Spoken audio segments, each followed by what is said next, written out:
चीज़ों से दो चार हैं। अब मैं आपको क्या बताऊं, मैं बहुत दूर की बात नहीं करता हूँ। सोशल एक्सपेरिमेंट्स नेट के ऊपर मौजूद है जिसके अंदर लोग जो एक दूसरे से इन बातों को खुले तौर से डिस्कस करते हैं कि आप पोर्नोग्राफी देखते हैं, आपका पोर्न स्टार कौन सा है, आप न्यूडिटी को कैसा देखना पसंद करते हैं, कब देखना पसंद करते हैं, ग्रुप में देखना पसंद करते हैं। और इसमें कॉमनली मुस्लिम नॉन मुस्लिम सब ने अपने बेहतरीन और ज़रीन ख्यालात का इजहार किया है। मतलब न्यूडिटी कोई अब बुरा नहीं माना जाता, पोर्नोग्राफी को कोई बुरा नहीं माना जाता, बल्कि उसको एक वे ऑफ लाइफ समझा जाता है। जिस तरह से लोग पहले जब थक हार के आते हैं तो रिलैक्स होने के लिए बोलते थे खेलते हैं, फिर एक जमाना है रिलैक्स होने के लिए बोलते थे टीवी देखते हैं, फिर एक जमाना है रिलैक्स होने के लिए फिल्में देखते थे, अब रिलैक्स होने के लिए वो पोर्नोग्राफी देखते हैं, न्यूडिटी देखते हैं। मतलब एक इंसान दूसरे इंसान को नंगा देखना पसंद करता है। समझ रहे आप? मतलब एनिमल इंस्टिंक्ट जिसको बोलते हैं, जानवरों वाली सिफत। देखिए अल्लाह रब्बुल इज्जत ने जानवरों को बनाया, किसी के जिस्म पे खाली खाल होती है, किसी के जिस्म पे खाल पर बाल होते हैं, किसी के जिस्म पर खाल कम और बाल ज्यादा होते हैं, है ना। और मुख्तलिफ किस्म के जानवर होते हैं, किसी की शर्मगाह दिखती है, किसी की बालों में छिप जाती है, और उनके नजदीक कोई हया कोई शर्म का कोई तकाजा नहीं होता है। लिहाजा वो अपनी जिंदगी अपने ढंग से जीते हैं। तो इंसान भी उसी किस्म का होना चाहता है, वैसा दूसरों को देखना चाहता है या खुद होना चाहता है, उससे उसको लगता है वो रिलैक्स फील करता है। जबकि इस पोर्नोग्राफी के न्यूडिटी के जो फर्क पर, उस इंडिविजुअल पर, उसके समाज पर, उसकी सोसाइटी पर, उसकी आने वाली शादीशुदा जिंदगी पर, मैरिड लाइफ पर, और उसकी आने वाली नस्लों पर जो इफेक्ट होता है वो हम भूल जाते हैं।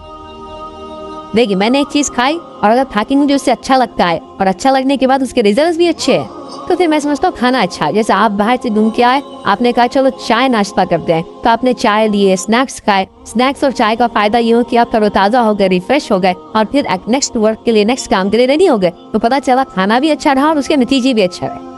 लेकिन इन पोर्नोग्राफी की चीजों के देखना अच्छा लगता है, लेकिन इसके नतीजे मुकम्मल तौर से खराब है। मतलब ये एक ऐसा नशा है जो खाते या पीते वक्त अच्छा लगता है, लेकिन इसके बाद से जो फैमिली रिश्ते से एक आदमी नशा ले लिया, उसके बाद से उसने अपने आप को कभी कभार सुसाइड कर लेते नशे के अंदर, दूसरों को मार दिया, एक्सीडेंट कर दिया, किसी घर जला दिया, खुद को आग लगा दी, 20 बच्चों से रिश्ता तोड़ दिया, तलाक़ें दे दी, क्या क्या नहीं होता। तो आप कहेंगे ऐसी चीज खाना दुरुस्त नहीं होगा जिसके बाद नतीजे इतने भयंकर हो, लेकिन खाने वाले को बड़ा मजा आता है। तो पोर्न न्यूडिटी बस उसी की इसमें देखने वाले को मजा आता है, लेकिन इसके नतीजे 1% भी इसमें कोई खैर का पहलू नहीं याद रखिए। तो अल्लाह रब्बुल इज्जत याद रखिए, जो भी चीज़ इंसानियत के लिए खैर है अल्लाह रब्बुल इज्जत उसको जानता है, और उसने वो चीज़ हमको बता दिया है क्या खैर है क्या खैर नहीं है याद रखिए। ठीक है, हो सकता है कभी गोश्त में कोई खैर का कुछ पहलू हो सकता है। शराब के बारे में जब पूछा गया कि खमर के बारे में सवाल करते खाओ, उसके अंदर इंसानियत के लिए थोड़े फायदे थे, लेकिन उसका फायदे के मुकाबले उसके नुकसान बहुत ज़्यादा है।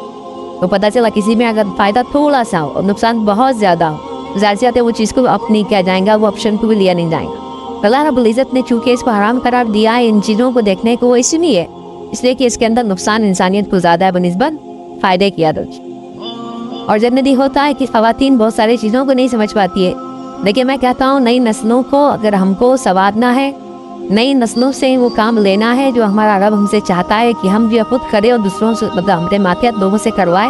अगर हम वो चाहते हैं तो जाहिर सी बात है हमको बहुत अप टू डेट होना पड़ेगा। मतलब जहाँ हम अच्छाई क्या जानते हैं, हमको उसी रफ्तार के साथ बुराई क्या है, किन जरियों से फैलती है, कहाँ कहाँ से आती है और कैसे कैसे आती है, उसको समझना है, उसको रोकथाम करना है। और ख़ास तौर से ख़वातीन को, माओं को इसमें आगे बढ़ चल के हिस्सा लेना है। वरना अगर माओं को पता ही नहीं होता दुनिया में क्या फितने, क्या फसाद है, क्या बुराइयाँ हैं, तो फिर वो कैसे अपने आप को दूसरों को बचा पाएंगे, याद रखिए अपनी नस्लों को बचा पाएंगे। समझ रहे बात को? तो लिहाजा मेरा टॉपिक हो सकता है कुछ लोगों को इररिलेवेंट लगे, लेकिन अल्हम्दुलिल्लाह रब्बिल आलमीन ये इररिलेवेंट किसी भी हाल में नहीं है।